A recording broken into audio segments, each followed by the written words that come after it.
గౌరవనీయులు స్థానిక శాసనసభ్యులు శ్రీ అశోక్ రెడ్డి గారు, గౌరవ పార్లమెంట్ సభ్యులు మాగంట శ్రీనివాసులు రెడ్డి గారు, సహచర మంత్రివర్గ సభ్యులు ఆనం రామనారాయణ రెడ్డి గారు, బాలా వీరాంజనేయ స్వామి గారు, గొట్టెపాటి రవికుమార్ గారు, జిల్లా కలెక్టర్ విజయ సునీత గారు, ఆరోగ్య శాఖ కమిషనర్ చక్రధర్ గారు, ఎక్స్ ఆర్మీ గౌరవనీయులు శ్రీ వెంకటరమణయ్య గారు, ప్రభావతి గారు. ఈరోజు నేను కేఎస్ పల్లికి వచ్చినప్పుడు మీ ఉత్సాహం చూస్తున్నా. ఎప్పుడూ లేనంత అభిమానం చూపించారు, ఉత్సాహం చూపించారు. మీ అందరికి కూడా నమస్కారాలు, అభినందనలు, శుభాభినందనలు. చిరకాల వాంఛ మార్కాపూర్ జిల్లా కావాలని నేను మొట్టమొదటిసారిగా జిల్లాలు పునరుద్ధీకరణ చేశానంటే అది మార్కాపూర్కి ఇచ్చిన హామీని నిలబెట్టుకోవడానికి ఈరోజు చేశాం. ఒక పార్లమెంట్లో రెండు జిల్లాలు తీసుకొచ్చాం. ఒకటి ప్రకాశం, రెండు మార్కాపురం అని చెప్పి నేను మీకు తెలియజేస్తున్నా. ఈరోజు రెండోసారి వచ్చాను.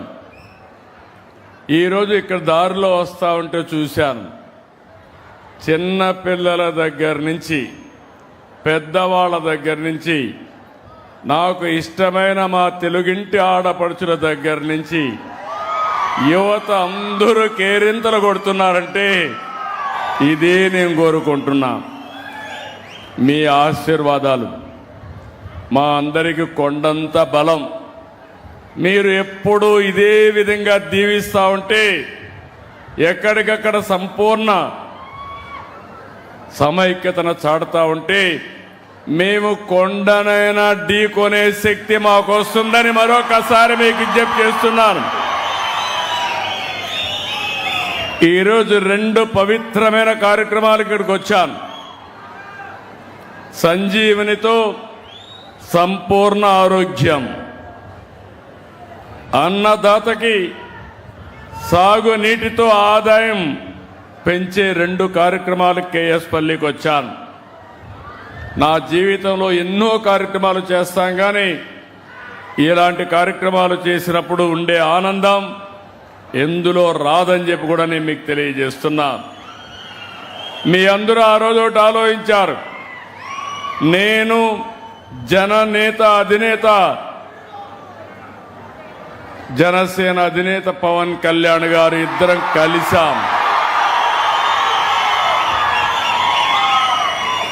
అదే మాదిరిగా నరేంద్ర మోడీ గారు బీజేపీలో కూడా కలిసి ఎన్డీఏ ఏర్పాటు చేశాం.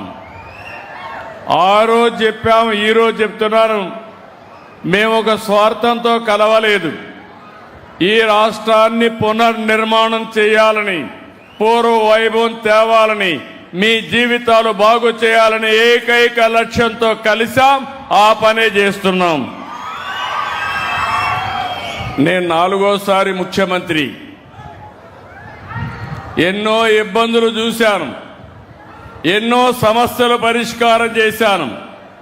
కానీ ఈ 4వ ముఖ్యమంత్రి నేను ఎంత లోతుకు పోతే అంత అఘాతమే కనపడుస్తా ఉంది నాకు.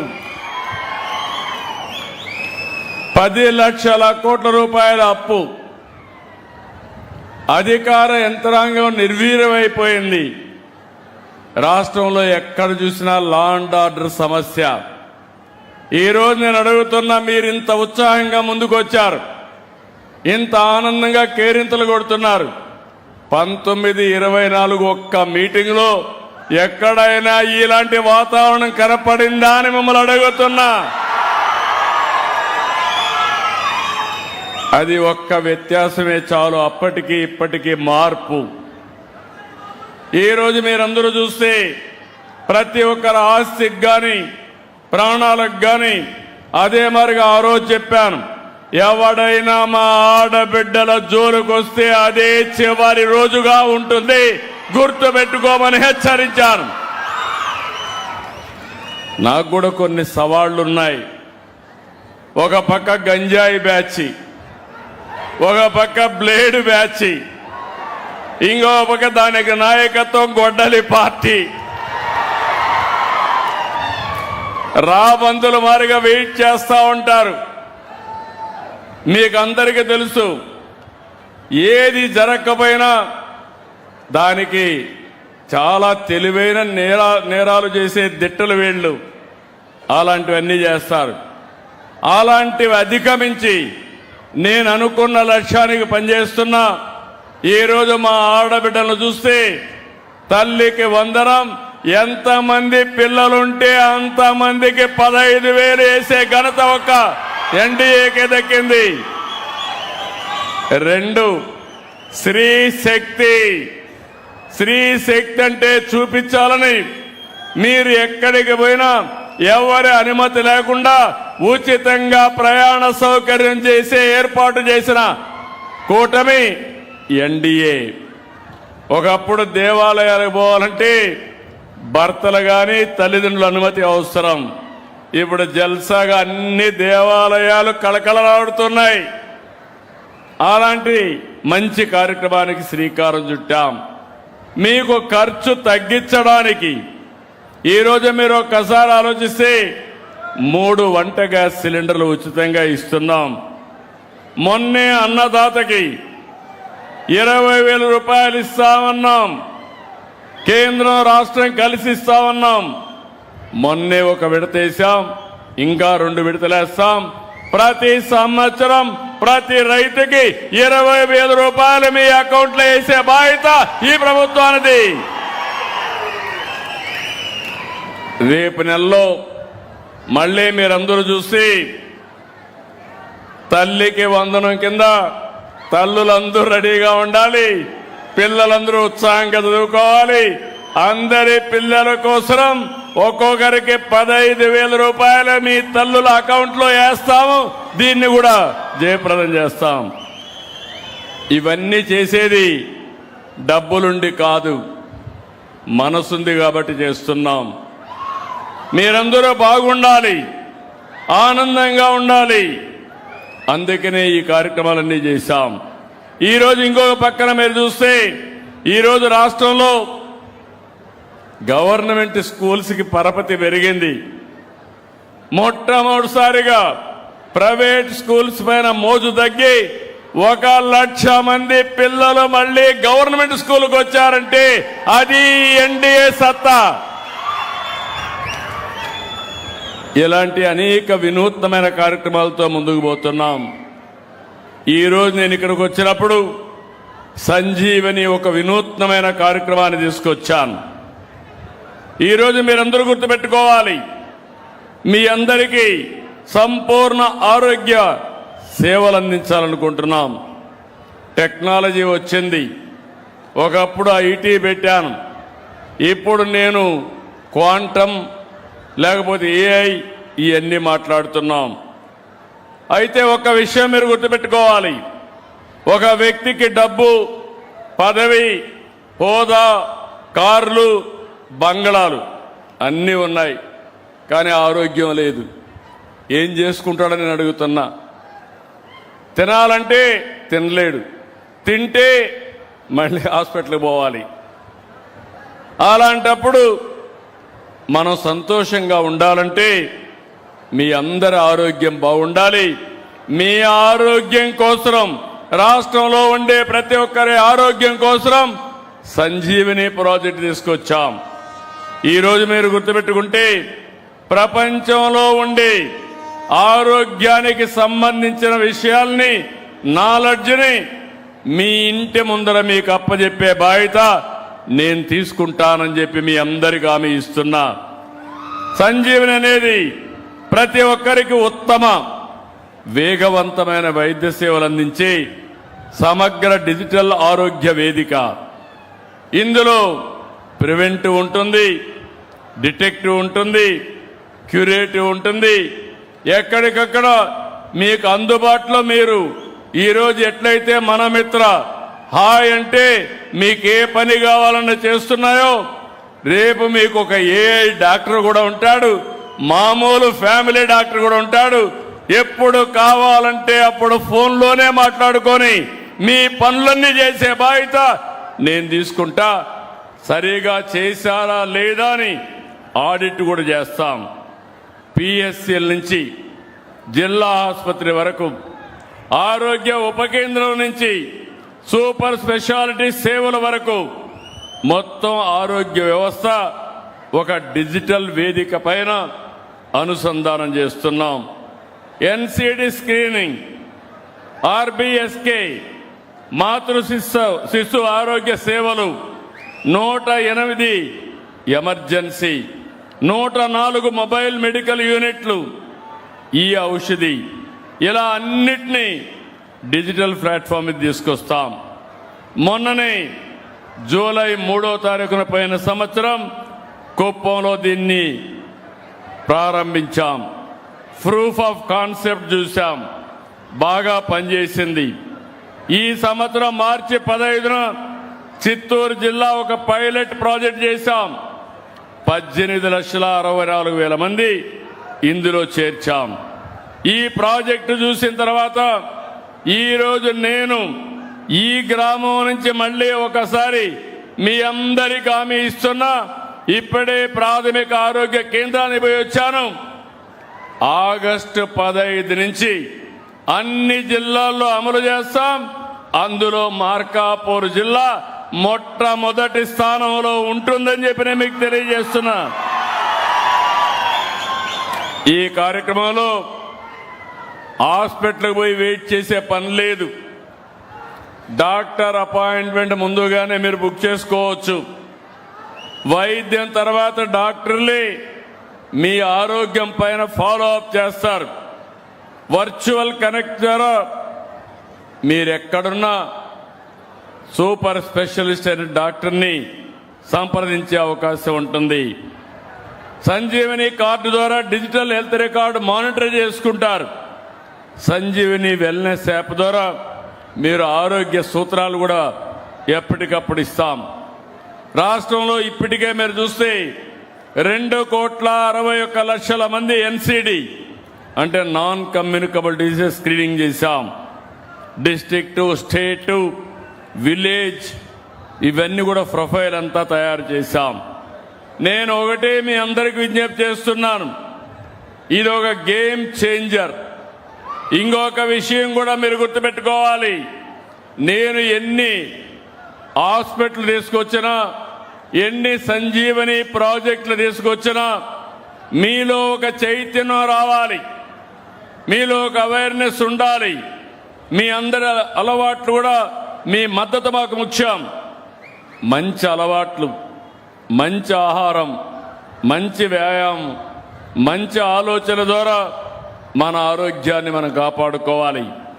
యోగా, ధ్యానం, అదే మాదిరిగా ప్రాణాయామం ఇలాంటివి కూడా కొంచెం అలవాటు చేసుకోవాలి. మొన్నేం పెట్టాను, యోగా పెడితే రామ్దేవ్ బాబాని పిలిపిస్తే మీరందరూ మీ గ్రామాల నుంచి బ్రహ్మాండంగా ఆసనాలు వేశారంటే నేను చాలా ఆనందపడ్డానని చెప్పి కూడా నేను మీకు తెలియజేస్తున్నా.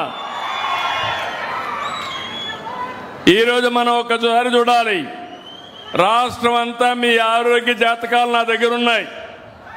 ఏ వ్యక్తి డయాబెటిక్ ఉంది, ఏ వ్యక్తికి హైపర్ టెన్షన్ ఉంది, ఏ వ్యక్తికి నర్వస్ ప్రాబ్లం ఉంది, ఏ వ్యక్తి మెంటల్ ఇల్నెస్ ఉంది, అవన్నీ కూడా వస్తున్నాయి. నేను ఒకటే మీ అందరికీ విజ్ఞప్తి చేస్తున్నా, నేను మందులు తేగలుగుతాను, నాలెడ్జ్ తేగలుగుతాను, డాక్టర్లు పెట్టగలుగుతాను. మీ ఆరోగ్యం మీ చేతుల్లో ఉంది. ఈ విషయం మర్చిపోవద్దండి. నేను ఎప్పుడూ చెప్తాను, తిండి, మనం తినే తిండి మెడిసిన్, మనం వంట చేసే గది ఫార్మసీ, మీరు పండించే పంటలు మీకు శ్రీరామ రక్ష.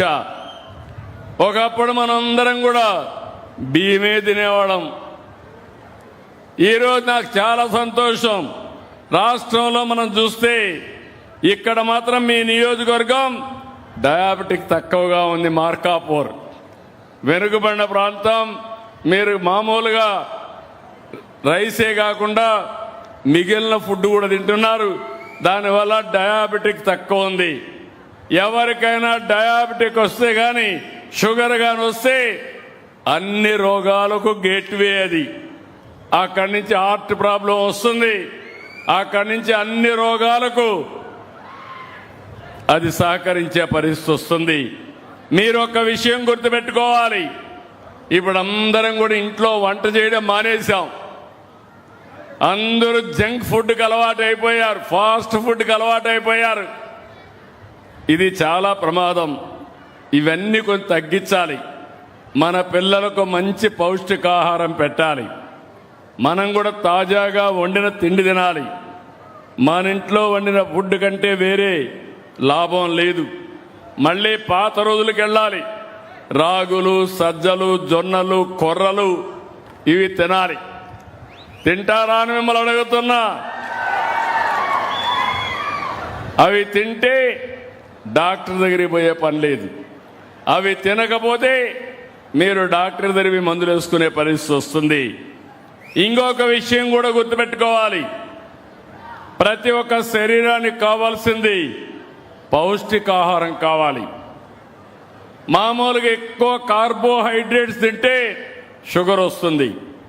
కార్బోహైడ్రేట్స్ ఎక్కువ వచ్చేది రైస్ వల్ల వస్తుంది. ఇంకో పక్క రాబోయే రోజుల్లో ప్రోటీన్ ఎక్కువ తీసుకోవాలి, ఫ్యాట్ కూడా తగ్గించాలి. ఇవన్నీ కూడా నేను చాలాసార్లు చెప్పాను. షుగర్ తగ్గించాలి, ఉప్పు కూడా తగ్గించాలి, నూనె కూడా తగ్గించాలి. అదే సమయంలో రుచికరంగా వంటలు కూడా చేయొచ్చు. కానీ ఇవన్నీ మీలో ఒక ఆలోచనకు శ్రీకారం చుట్టాలి. ఇంకో పక్కన రైతులందరికీ విజ్ఞప్తి చేస్తున్నా. కొంతమంది కావాలని తప్పుడు ప్రచారం చేస్తున్నారు.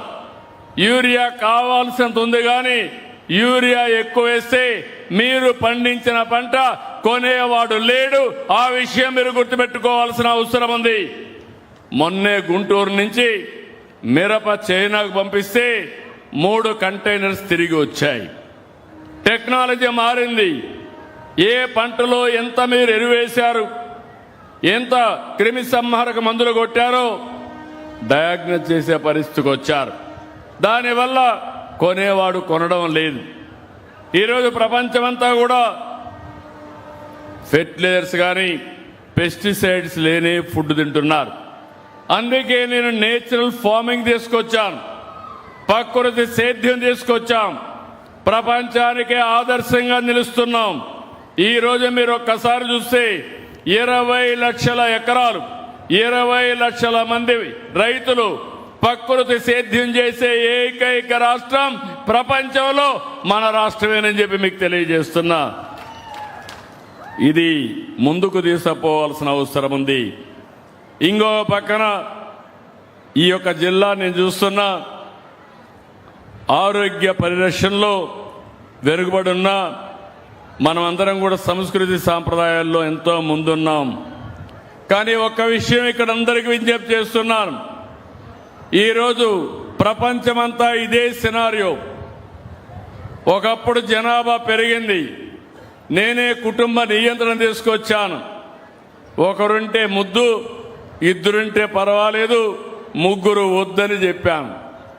ఈరోజు మళ్ళీ నేనే వచ్చాను మీ దగ్గరికి.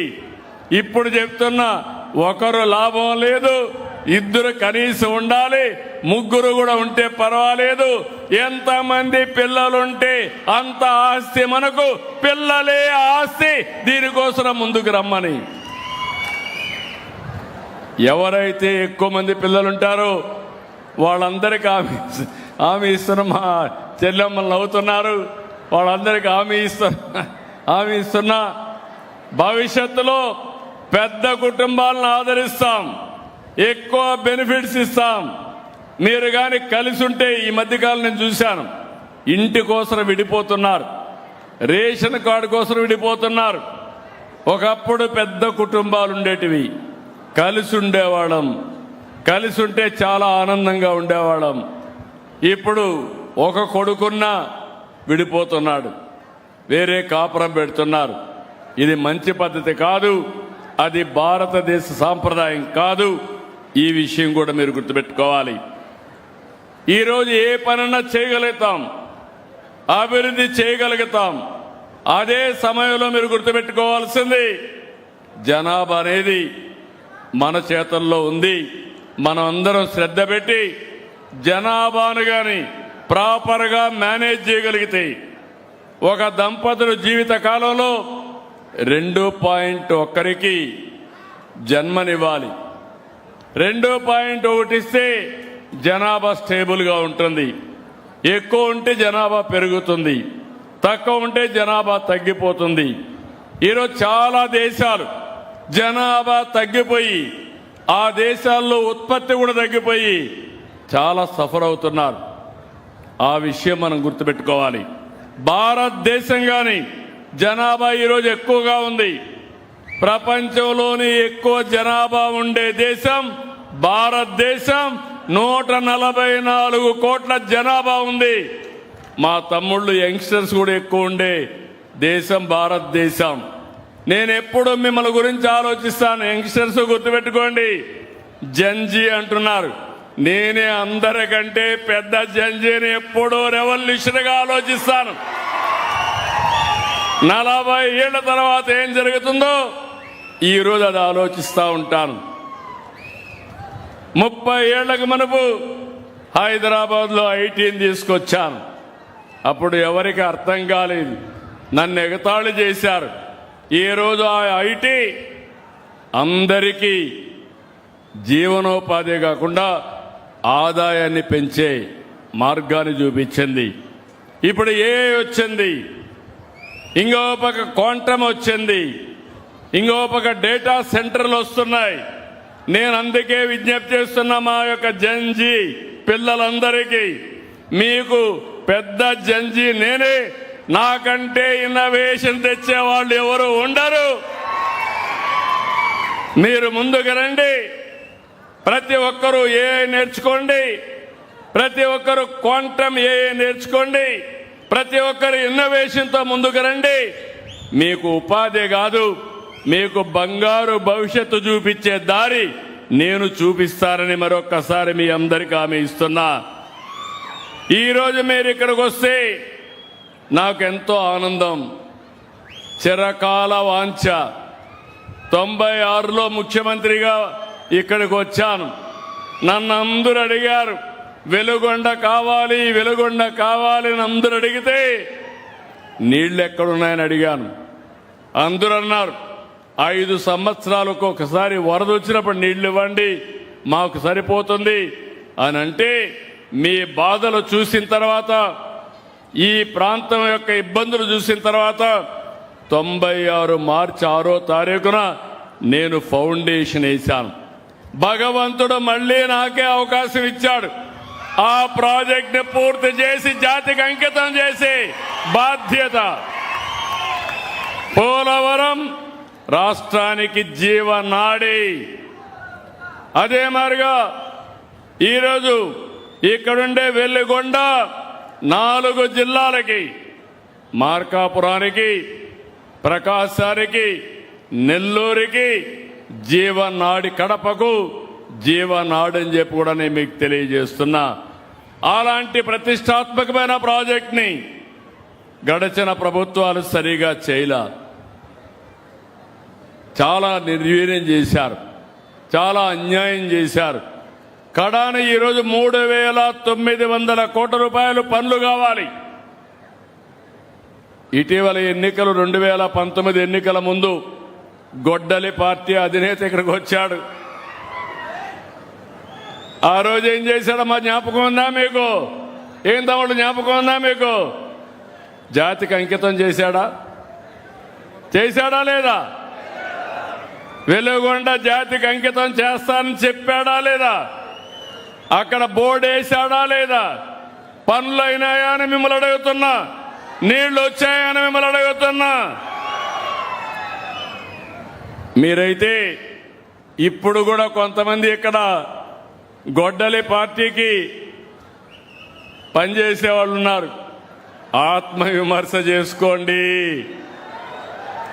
రాష్ట్ర ప్రయోజనాలు కావాలన్నా, మీరు మీ పిల్లలు బాగుండాలంటే గొడ్డలి పార్టీ లాభం లేదని మరొకసారి విజ్ఞప్తి చేస్తున్నా. ఈరోజే దగ్గర 300 కోట్ల రూపాయలు మొదటి విడత పునరావాస కార్యక్రమం కింద డబ్బులు రిలీజ్ చేశాను. ఇంకొక నెలలో 600 కోట్లు రిలీజ్ చేసి ప్రతి ఒక్కరికి పునరావాసం కల్పించే బాధ్యత నేను తీసుకుంటానని మీ అందరికీ హామీ ఇస్తున్నాను. ఇంకొక పక్క మొత్తం కలిసి 1,19,000 ఎకరాలు స్టేజ్ 1లో ఇస్తాం. స్టేజ్ 2లో 2 లక్షల ఎకరాల పైన 3,28,000 ఇస్తాం. మొత్తం మీరు చూస్తే 4,37,000 ఎకరాలకు నీళ్లు ఇచ్చే అవకాశం ఉంది. ఇది తప్పకుండా చేస్తామని చెప్పి కూడా నేను మీకు తెలియజేస్తున్నా. అయితే నేను మిమ్మల్ని కోరేది, మీరు కూడా ఆలోచించాల్సింది, నేను ఎన్ని మంచి పనులు చేసినా దాన్ని సద్వినియోగం చేసుకునే బాధ్యత మీలో ఉండాల్సిన అవసరం ఉంది. ఈరోజు ఇంకొక పక్కన మీరు చూస్తే దీంతో నేను వదిలిపెట్టడం లేదు. ఈ జిల్లా బాగుపడాలంటే మీ ఆదాయం పెరగాలి. మీ ఆదాయం రైతులు పెరగాలంటే వారసత్వంగా వేసే పంటలు వేస్తే లాభం లేదు, వరి ధాన్యం లాభం లేదు, లేకుంటే పొగాకు లాభం లేదు. చాలా ఇబ్బందులు వస్తున్నాయి. అందుకే రాయలసీమకు ప్రకాశం జిల్లాలో ఉండే మార్కాపురం కూడా కలిపి ఒక ప్రత్యేకమైన ప్రాజెక్టు తీసుకొచ్చాం. ప్రపంచానికి ఒక గ్లోబల్ హబ్గా, హార్టికల్చర్ హబ్గా దీన్ని తయారు చేస్తాం. దానికి మీ మార్కాపూర్ జిల్లాను కూడా ఇంక్లూడ్ చేశాం. 1,00,000 కోట్ల రూపాయలు పెట్టుబడి పెడతాం. 40,000 కోట్ల రూపాయలు ప్రభుత్వం పెడుతుంది, కేంద్రం రాష్ట్రం కలిపి. 60,000 కోట్ల రూపాయలు ప్రైవేటు పెట్టుబడులు పెడతారు. ఇప్పుడే అశోక్ రెడ్డి గారు చెప్పారు, ఇక్కడ ఫుడ్ ప్రాసెసింగ్ యూనిట్స్ వస్తాయి. రామాయంపట్నం బ్రహ్మాండమైన పోర్ట్ వస్తుంది. ఇండస్ట్రీస్ కూడా వస్తే ఈ ప్రాంతం నుంచి వేరే ప్రాంతానికి పోయే పని లేకుండా వేరే ప్రాంతం నుంచి అవసరమైతే ఇక్కడ ఉద్యోగాలకు వచ్చే పరిస్థితి తొందరలోనే వస్తుంది. 201 క్లస్టర్స్ ఏర్పాటు చేస్తాం. 5,869 విలేజ్ల్ని ఇందులో అనుసంధానం చేస్తాం. 303 మండలాలు, 10 జిల్లాల్లో ఈ కార్యక్రమానికి శ్రీకారం చుడుతున్నాం. ఈరోజు మీరు ఇంకొక పక్కన చూస్తే ఇక్కడ మొత్తం ప్రాజెక్ట్ అంతా కూడా ఫేజ్ 1లో 72 క్లస్టర్లు, ఫేజ్ 2లో 67 క్లస్టర్స్, ఫేజ్ 3 62 క్లస్టర్స్ మొత్తం పెడుతున్నాం. ఇక్కడికి వచ్చినప్పుడు మార్కాపురం మొత్తం మీ గిద్దలూరు నియోజకవర్గం ఫేజ్ 1లో 56 RSKస్ని 9,000 హెక్టార్లో హార్టికల్చర్ ఏర్పాటు చేయడానికి ప్రభుత్వం సిద్ధంగా ఉన్నాం. 9,000 అంటే 9 ఇంటూ 2.5 దగ్గర 24,000 ఎకరాలు హార్టికల్చర్ వస్తుంది. మీరు సిద్ధంగా ఉంటే చరిత్ర తిరగ రాయబోతున్నామని చెప్పి నేను మీకు తెలియజేస్తున్నా. అది కూడా ప్రపంచమంతా అధ్యయనం చేస్తున్నాం. దీనికి అవసరమైన నిపుణులు పెట్టుకున్నాం. ఎలాంటి పంటలు వేయాలి, స్వీట్ ఆరెంజ్ వేయాలన్నా, నిమ్మ వేయాలన్నా, లేకుంటే బనానా, లేకపోతే జాస్మినా, పొమగ్రనేటా, ఈ ల్యాండ్స్ దేనికి సూటబుల్, ప్రపంచంలో దేనికి రేట్లున్నాయి, అవన్నీ కూడా అధ్యయనం చేసి ఎప్పటికప్పుడు మీ అందరికీ సజెషన్స్ ఇస్తాం. దీన్ని మీరు కానీ సరిగా అవలంబిస్తే నేను ఇంకొక ప్రాజెక్టు కూడా తీసుకొచ్చాను. మార్కాపూర్ జిల్లాకి మా ఆడబిడ్డలకు హామీ ఇచ్చాను. ఇంటింటికి కొళ్ళాయి ద్వారా నీళ్లు ఇస్తాను, ట్యాప్ వాటర్ ఇస్తానని హామీ ఇచ్చాను. ప్రతి ఒక్కరికి 2 ఏళ్లలో మీ ఇంట్లో కొళ్ళాయి పెట్టి శాశ్వతంగా నీళ్లు ఇచ్చే బాధ్యత ఆ నీళ్లు కూడా నల్లమల సాగర్ నుంచి నీళ్ళు ఇచ్చే బాధ్యత ఈ ప్రభుత్వాన్ని. ఈ విషయం మీరు గుర్తుపెట్టుకోవాల్సిన అవసరం ఉంది. అంటే నీళ్లు ఇంటింటికి వస్తాయి, పట్టణ ప్రాంతాల్లో కూడా వస్తాయి, మీ భూములకు నీళ్లు వస్తాయి. జిల్లా ఇచ్చా, ఇప్పుడే రెవెన్యూ డివిజన్ కావాలన్నారు, అవసరమైతే రెవెన్యూ డివిజన్ కూడా శాంక్షన్ చేస్తాం. అదే సమయంలో మిమ్మల్ని అందరినీ విజ్ఞప్తి చేస్తున్నా, ఇంకా కొన్ని కోరికలు చాలా కోరాడు. గిద్దలూరు టౌన్లో రోడ్లు అవన్నీ అడిగాడు, నీళ్లన్నీ ఇస్తున్నాం, దానికి కూడా కొంత డబ్బులు ఇచ్చి అవి కూడా చేస్తాం. కానీ మిమ్మల్ని నేను కోరేది ఒకటి, ఇన్ని పనులు చేసి మీలో ఒక ఆలోచన విధానం రావాలి, మీలో ఒక మార్పు రావాలి. ఎప్పుడు కూడా నేను ఎప్పుడు చూసేవాడిని, మార్కాపూర్ ప్రాంతం ఒకసారి గెలిపిస్తారు, రెండోసారి పక్క చూపు చూస్తారు. నేను బాగా డెవలప్ చేయడం, మళ్ళా మీరు పక్క చూపు చూస్తే నా పనంతా వైకుంఠపాళి కావడం, పైకి తీసుకుపోవడం, మళ్ళా కిందికి రావడం. మీరు ఒకసారి ఆలోచించండి. గుజరాత్ రాష్ట్రం ఉంది, నరేంద్ర మోడీ గారు ముఖ్యమంత్రి అయ్యారు, 3 సార్లు గెలిచారు. 25 సంవత్సరాలుగా వాళ్లే గెలుస్తున్నారు, వాళ్లే నెంబర్ 1 అయ్యారు. నేను హైదరాబాద్లో 9 సంవత్సరాలు ముఖ్యమంత్రిగా ఉంటే అక్కడ వేసిన ఫౌండేషను దేశంలోనే అతిపెద్ద ఆదాయం వచ్చే రాష్ట్రం తెలంగాణ రాష్ట్రం, ఎక్కువ తలసరి ఆదాయం వచ్చే రాష్ట్రం తెలంగాణ రాష్ట్రం, నివాస యోగ్యమైన పట్టణం హైదరాబాద్ పట్టణం. నేను ఇప్పుడు అమరావతి ప్రపంచ నగరంగా, మీరందరూ మెచ్చే నగరంగా, మన పిల్లలకు ఉద్యోగాలు కల్పించే నగరంగా, నివాస యోగ్యమైన నగరంగా నెంబర్ 1 రాష్ట్ర రాజధానిగా చేయాలనుకుంటున్నాను. హైదరాబాద్ బ్రౌన్ ఫీల్డ్ సిటీ నేనే డెవలప్ చేశా. బెంగళూరు నేచురల్ గా డెవలప్ అయింది, వాళ్ళు గర్వంగా చెప్పగలుగుతున్నారు. ఆంధ్రప్రదేశ్ రాష్ట్రంలో మీరు ఎక్కడికి పోయినా నా రాజధాని అంటే, మీ రాజధాని అంటే అమరావతిని కాళ్ళని ఎగరేసి చెప్పే పరిస్థితి రావాలి. దిక్కుమాలిన గొడ్డలి పార్టీ మొట్టమొదటిసారిగా ఒప్పుకున్నారు. హైదరాబాద్ అసెంబ్లీలో అమరావతి నాకు అబ్జెక్షన్ లేదన్నారు. అక్కడి నుంచి డెవలప్ చేసి కుట్రలు బన్నారు. అన్ని తట్టుకొని ప్రపంచంలో ఎక్కడా జరగలేదు. మీరు గుర్తుపెట్టుకోవాలి, 29,000 మంది రైతులు, 33,000 ఎకరాల భూమి స్వచ్ఛందంగా రాజధానికి ఇచ్చి ల్యాండ్ పూలింగ్ లో భాగస్వాములు అయ్యారు. నేను డబ్బులు ఇవ్వాలా, సంవత్సరం ఇంత డబ్బులు మీకు వేస్తా, డెవలప్ చేసిన తర్వాత కొంత భూమి తిరిగి మీకు ఇస్తా, అది అమ్ముకుంటే మీకు ఆదాయం వస్తుందని ఒక్క మాట చెప్తే నా మాట మీద విశ్వాసం పెట్టి సపోర్ట్ చేశారు. 2019 ఎన్నికల్లో ఓడిపోయాం, 3 ముక్కలాట ఆడారు, 3 రాజధానులు అన్నారు. ఏమైందని అడుగుతున్నా, రాజధాని వచ్చిందా నేను అడుగుతున్నా. 5 ఏళ్లు కాలక్షేపం చేశారు. మళ్ళీ ఈరోజు ఓడిపోయిన తర్వాత వాళ్ళల్లో పరివర్తన మారలేదు, మారదు. కుక్క తోక ఎప్పుడూ వంకరే. మీరు ఎంత పట్టి కట్టేసినా వదిలిపెడితే మళ్ళా వంకరేది తిరుగుతూనే ఉంటుంది. మీరు ఒకటి గుర్తుపెట్టుకోవాలి, నేను కాబట్టి భరించాను. ఎవరి కోసం భరించాను? మీకోసం భరించాను. నేను ముఖ్యమంత్రిగా ఉంటే బాబాయిని చంపి నా చేతిలో కత్తిపెట్టి సాక్షిలో నారాసుర రక్త చరిత్రను రాస్తే మీరు కూడా నమ్మి ఓట్లేస్తే ఈ గిద్దలూరులో కూడా నేను ఓడిపోయి పెద్ద మెజార్టీతో ఓడిపోయాం. మళ్ళీ ఈ రోజు మీరు గెలిపించారు.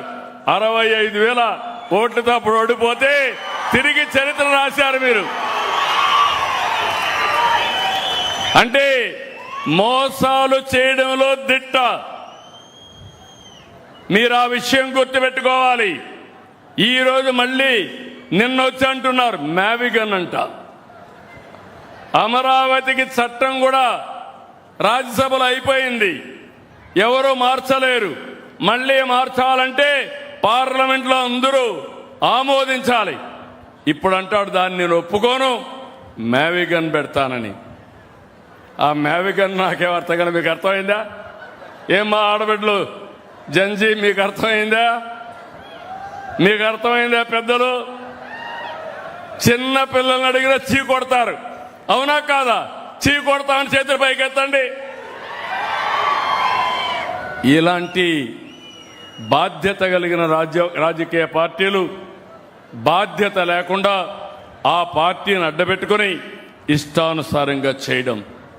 నా దేశ పోలవరాన్ని పూర్తి చేయాలి, మీ పిల్లల్ని బాగా చదివించాలి, మీ పిల్లలకు ఉద్యోగాలు రావాలి, పెట్టుబడులు తేవాలి, నీళ్లు తేవాలి. నిన్నే నేను తుంగభద్ర డ్యామ్ దగ్గరికి వెళ్ళాను. ఒక గేటు కొట్టుకోబోయింది. ఇమ్మీడియట్గా అప్రమత్తమై ఆ గేట్ని సరిచేశాం, మనమే చేశాం. 33 గేట్లు మార్చమన్నారు, మార్చాం. కర్ణాటక, ఆంధ్రప్రదేశ్ 2 రాష్ట్రాలు కలిసి చేశాం. నిన్నే ఇనాగరేట్ చేశాం. కేంద్ర మంత్రి వచ్చారు. తెలంగాణ, కర్ణాటక, ఆంధ్ర 3 చీఫ్ మినిస్టర్ కలిశాం. మేము 3 ఒకటే ఆలోచించాం. నలుగురం కలిసి కేంద్రం సహకరించాలి, మనం కూడా సహకరించాలి. 3 రాష్ట్రాల్లో ఉండే రైతుల యొక్క ఇబ్బందులు దృష్టిలో పెట్టుకొని వాళ్ళ లాభం కోసం పనిచేద్దామని మేము ఒక నిర్ణయం చేశాం. ఈరోజు అందుకే నదుల అనుసంధానం, గంగా కావేరి కావాలి.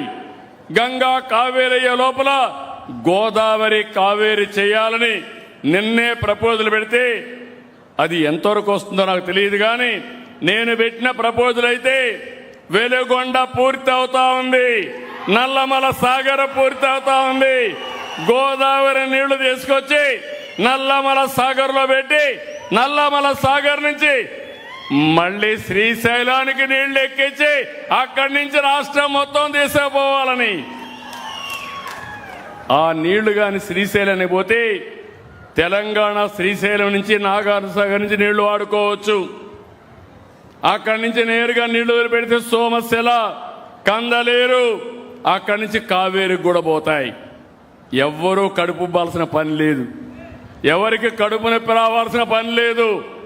ఇది అందరికీ ఆమోదయోగ్యం కావాలి. నదుల అనుసంధానం, ఈ రాష్ట్రాలకు శ్రీరామ రక్ష. అన్ని రాష్ట్రాలు కలిసి పనిచేసుకుంటే మన రైతాంగానికి న్యాయం చేస్తామని చెప్పి కూడా నేను మీకు తెలియజేస్తున్నా. ఈ సందర్భంగా మీకు ఒక్క విషయం చెప్తాను, మీరు కూడా ఆలోచించుకోవాలి. పైనుంచి నీళ్లు తెస్తాం. ఈ సంవత్సరం వాతావరణం యొక్క సమస్య వల్ల, ఎల్లినో వల్ల ఎక్కడికక్కడ వర్షాలు పడడం లేదు, నదుల్లో నీళ్లు రావడం లేదు. ఇది పెద్ద సమస్య. ఒకవేళ వర్షం వచ్చినా అతివృష్టి, ఒకే దిక్కడ కుంభవృష్టి, వేరే ప్రాంతాల్లో వర్షాలు పడని పరిస్థితి. దీనికి కారణం కూడా మనం ఒకసారి అధ్యయనం చేసుకొని ఎక్కడికక్కడ పర్యావరణాన్ని పరిరక్షించుకునే బాధ్యత మనందరిపైన ఉంది. మన ఊర్లో పడిన నీళ్ళని మనం భూగర్భ జలాలుగా మార్చాలి. నేను ముఖ్యమంత్రిగా చాలాసార్లు పనిచేశాను. ఇంకుడు గుంతలు దూవితే ఎగతాళి చేశారు, చెక్ డ్యాములు కడితే ఎగతాళి చేశారు, ఈరోజు ప్రాజెక్టులు కడితే సహకరించరు. కానీ ఎవరిని చేసినా పర్వాలేదు, నేను అనుకున్న సిద్ధాంతం ప్రకారం ప్రతి ఒక్కరికి తాగునీళ్ళు ఇవ్వాలి, పరిశ్రమలకు నీళ్లు ఇవ్వాలి, సాగునీరిచ్చి ఈ రాష్ట్రాన్ని బాగు చేయడం కోసం అన్ని విధాలా ముందుకు పోతానని మరొక్కసారి హామీ ఇస్తున్నాం. ఈరోజు ఇక్కడ నేను జలధార కార్యక్రమం పెడితే అన్నమయ్య జిల్లా తర్వాత మార్కాపురం జిల్లా చాలా బాగా పనిచేస్తున్నారు. కలెక్టర్ని అభినందిస్తున్నా.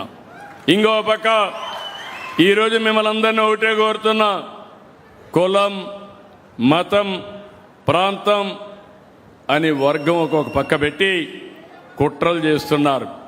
కులం తిండి పెడదు, మతం మనకు నీళ్లు ఇవ్వదు, కానీ మన నమ్మకం.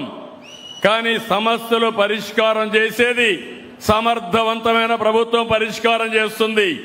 ప్రజలందరూ కలిస్తే మన భవిష్యత్తు బంగారు భవిష్యత్తు అవుతుంది. కొంతమంది ఇలాంటివి పెట్టి రెచ్చగొట్టాలని ప్రయత్నం చేస్తున్నారు. ఆ విషయం కూడా మీరు గుర్తుపెట్టుకోవాలి. మొన్న విజయవాడలో ఒక జరగరాని సంఘటన. నేను ఎప్పుడు కూడా ఇలాంటి సమర్థించను. జరిగితే దాని కుల రంగు పుంజి పవన్ కళ్యాణ్ గారిని ఇష్టానుసారంగా స్క్రోలింగ్ చేసే పరిస్థితి వస్తారు. అంటే మీ అరాచకానికి అంతు లేదా నేను అడుగుతున్నా.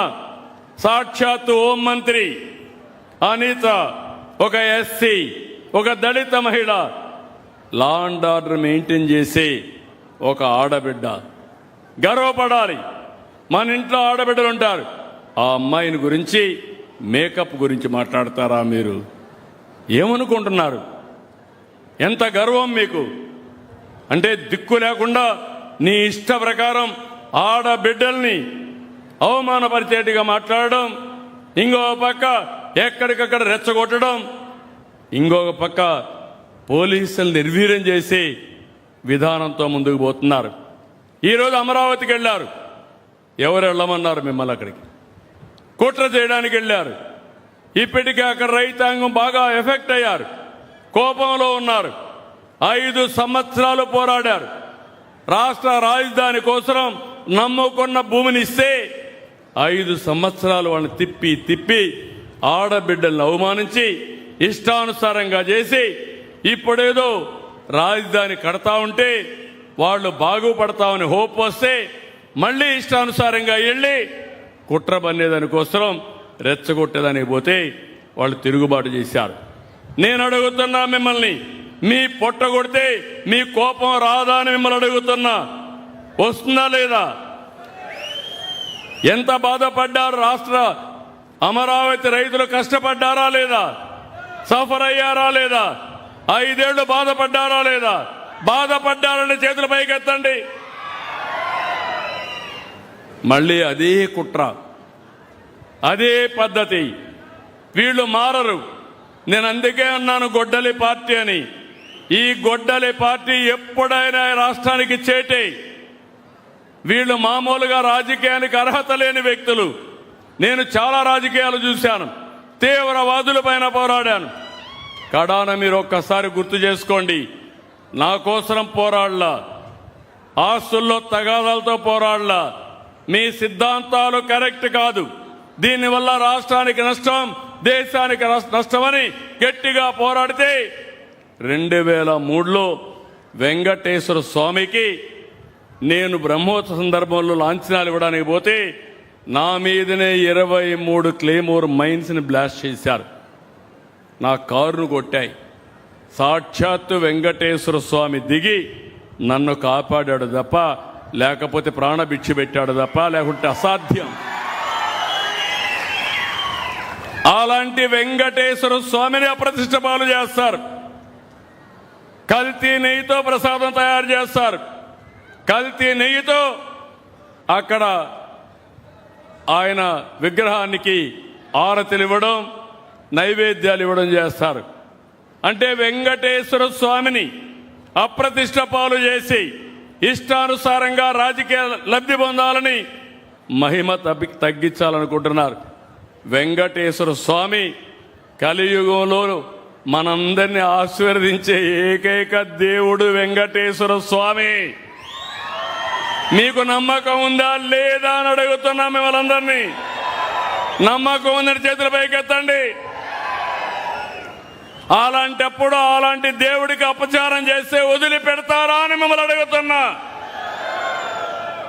నేను ఆ మాట మాట్లాడితే నిన్న దొంగ వేషాలు, నామాలు పెట్టుకొని, బొట్లు పెట్టుకొని పూజ చేస్తాడు. ఎవరికి కావాలా పూజలు? దొంగ తప్పలేదు. ఈరోజు మా ముస్లిం సోదరులు ఉన్నారు. నేను సంఘీభావం కోసం నమాజ్ చేస్తా, వాళ్ళతో కలిసి ఉంటా, అది మత సామరస్యం. చర్చికి పోతా, నమస్కారం పెట్టి వస్తా, వాళ్ళని గౌరవిస్తా. మీరు కూడా అది చేయాలి. అంతేగాని మీ ఇష్టానుసారం దేవాలయాలపైన దాడులు చేసి ఇప్పుడు మళ్ళీ మోసం చేయాలనే ఉద్దేశంతో ఎక్కడికక్కడ వంగి నమస్కారాలు పెట్టి, లేకుంటే దేవాలయాలు పూజలు చేస్తే కరెక్ట్ కాదు. ఈ విషయం మనం గుర్తుపెట్టుకోవాల్సిన అవసరం ఉంది. ఇలాంటి చాలా చూస్తున్నాం. ఎన్నో సవాళ్లున్నాయి. అన్ని సవాళ్ళని సంక్షోభాల్ని తట్టుకుంటూ వస్తున్నా. అన్నింటికంటే మించి మనం గాని ఇంటే కళ్ళార్పకుండా అబద్ధాలు చెప్తానే ఉంటారు, మోసాలు చేస్తానే ఉంటాడు. యామారితే ఏం చేస్తాడో నాకే తెలియదు. అలాంటి నేరాలు చేస్తాడు, ఘోరాలు చేస్తాడు. ఒక పక్క ఘోరాలు నేరాలు జరగకుండా కాపాడుకోవాలి, మీకు న్యాయం చేయాలి, ఇంకో పక్క అభివృద్ధి చేయాలి. ఇది నాకు ఎప్పుడు కూడా, నేను రాజకీయ నాయకులతో పోరాడాను కానీ నేరస్తులు ఉండే రాజకీయ నాయకులతో నేను ఎప్పుడూ పోరాడలేదు. ఈ విషయం మీరు గుర్తుపెట్టుకోవాలి. అందుకే మీరందరూ గుర్తుపెట్టుకోవాల్సిన అవసరం ఉంది. మనది పాజిటివ్ గవర్నెన్స్, వారిది క్రిమినల్ పాలిటిక్స్. ప్రజలు కూడా అప్రమత్తంగా ఉండాలి. రౌడీల్ని తయారు చేస్తున్నారు, గంజాయి బ్యాచ్ని తయారు చేస్తున్నారు, బ్లేడ్ బ్యాచ్ని తయారు చేస్తున్నారు, సంఘ విద్రోహ శక్తుని దగ్గర చేరుస్తున్నారు. ఇదే జరిగితే ఏ ఆడబిడ్డకో రక్షణ ఉండదు, మీ ఆస్తులకు రక్షణ ఉండదు. 5 ఏళ్లు చేసిన అరాచకాలను కరెక్ట్ చేయడానికి నాకు 15 ఏళ్లు పడతా ఉంది. మళ్ళీ ఏమారితే ఏమవుతాం మీరు గుర్తుపెట్టుకోవాల్సిన అవసరం ఉంది. నేను ఒకటే చెప్తున్నా, నేను అధైర్యపడను. అధైర్యం నా నరాల్లో ఎక్కడా లేదు. ఎవరైనా సరే తప్పు చేస్తే ఎంతటి వాడైనా సరే వదిలిపెట్టనని మరొక్కసారి మీ అందరికీ హామీ ఇస్తున్నా. ఈ రాష్ట్రాన్ని ముందుకు తీసుకెళ్ళాలి. గిద్దలూరు లాంటి వెనుకబడిన నియోజకవర్గాల్ని పైకి తీసుకురావాలి. ఇది ఒక మంచి అవకాశం. ఈ అవకాశాన్ని సద్వినియోగం చేసుకుందాం. మీరు ఒకటే కోరుతున్నా, మళ్ళీ మళ్ళీ విజ్ఞప్తి చేస్తున్నా, ఎవరి వల్ల మీ జీవితాల్లో మంచి జరుగుతుందో ఆలోచించుకోండి. ఏ నాయకుడి వల్ల, ఏ పార్టీ వల్ల, ఏ కూటమి వల్ల మీకు ఇవన్నీ అందుతున్నాయో గుర్తుపెట్టుకోండి. అదే సమయంలో ఇవన్నీ గుర్తుపెట్టుకొని ఎక్కడికక్కడ పూర్తిగా సపోర్ట్ చేసి మీరు అండగా ఉండాల్సిందిగా మరొక్కసారి నేను మిమ్మల్ని అందరినీ కోరుతున్నా. నేను ఏ యాంగిల్లో పోతున్నా